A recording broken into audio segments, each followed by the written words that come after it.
Imagine hovering thousands of feet above the dark, crushing floor of the Atlantic Ocean.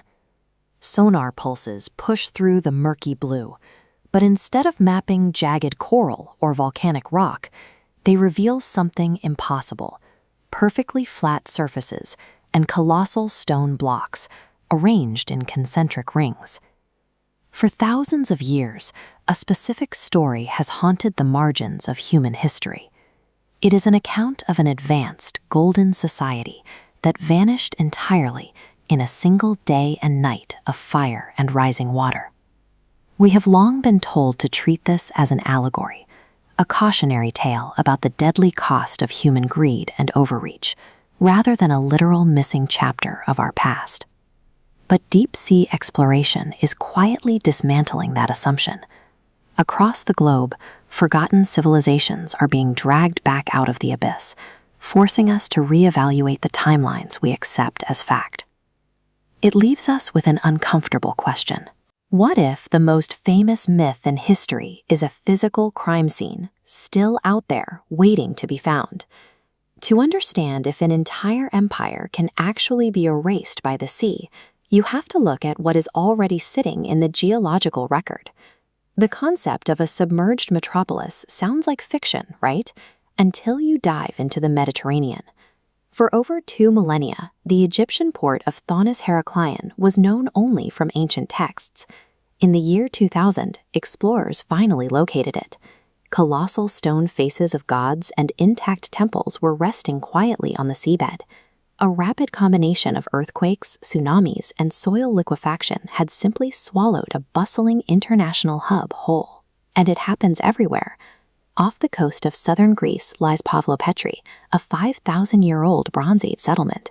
Beneath the surface, you can still trace the complex network of its stone-paved streets, courtyards, and tombs. This animated map illustrates the massive ancient territory of Sahul off the coast of Australia.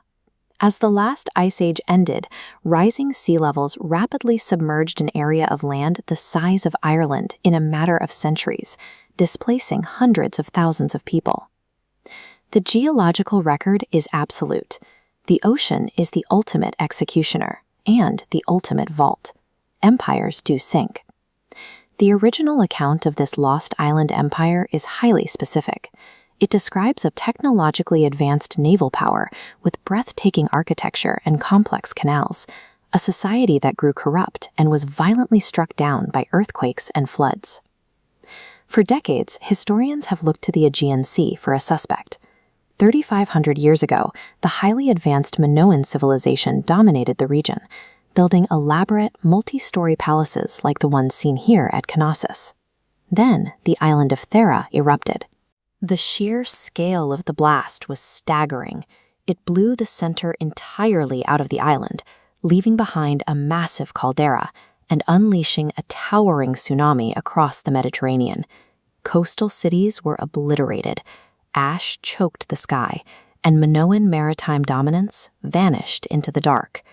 As a method of destruction, it perfectly aligns with the ancient account of a cataclysmic sinking. Yet, there is a stubborn detail in the source texts that ruins this theory. The empire was explicitly placed beyond the Pillars of Hercules, the ancient name for the Strait of Gibraltar. To find the epicenter, we have to look outside the Mediterranean. Following that instruction points the investigation straight out into the turbulent waters of the Atlantic Ocean, which brings us here, just 2 miles off the coast of Cadiz, Spain. For 8 years, marine researchers have been continually scanning the seabed in this specific area with highly advanced sonar and LiDAR technology. This top-down sonar visualization shows what they found: massive linear structures and a vast network of concentric circular walls crisscrossing the ocean floor. It is a precise geometric match to the layout of the drowned city described in the texts. Researchers point to the Younger Dryas period, 11,600 years ago, a time of rapid glacial melting. Swelling oceans could have easily overwhelmed this advanced coastal culture, burying their stone architecture deep under layers of silt and salt. The combination of these concentric patterns and the timing of the Younger Dryas melt makes the Spanish coast a highly viable suspect for the missing empire. But some investigators argue we are looking in the wrong place entirely. To follow their theory, you have to turn your back on the ocean and look straight into the scorching sands of the continent, deep within the remote Adrar Plateau. This is the Eye of the Sahara. It is a geological behemoth spanning 25 miles across, forming a massive bullseye of concentric rings so prominent that astronauts use it as a visual landmark from orbit. This geometric diagram shows what happens when you overlay the exact dimensions and zonal descriptions from the ancient texts directly onto the satellite image. The alternating rings of land and water match the eye's topography with chilling precision. It is hard to imagine a naval empire in the middle of a desert. But during the African humid period, thousands of years ago, the Sahara was a lush green landscape woven with deep rivers and massive lakes. Is it possible that a colossal oceanic or geological event swept across this ancient land, wiping out a thriving metropolis and leaving behind a barren, stranded fossil of concentric rings? From the sunken Egyptian gods of the Mediterranean to the scorched rings of the Sahara, to the terraced, right-angled anomalies off the coast of Japan at Yonaguni, these sites share a heavy silence. They point to a difficult realization. Humanity is suffering from a profound amnesia regarding our own past. We inhabit a planet that routinely and violently wipes its own slate clean through rapid climatic and tectonic shifts. Water is the great concealer. Wood rots, iron rusts, and parchment dissolves. But stone remains, safe from the tampering hands of later generations. The true physical record of our origins is locked away under the immense pressure of the deep. The myth of the sunken empire endures because it strikes a primal chord. It is a reminder that no matter how high we build our towers, nature can reclaim them in a single stroke.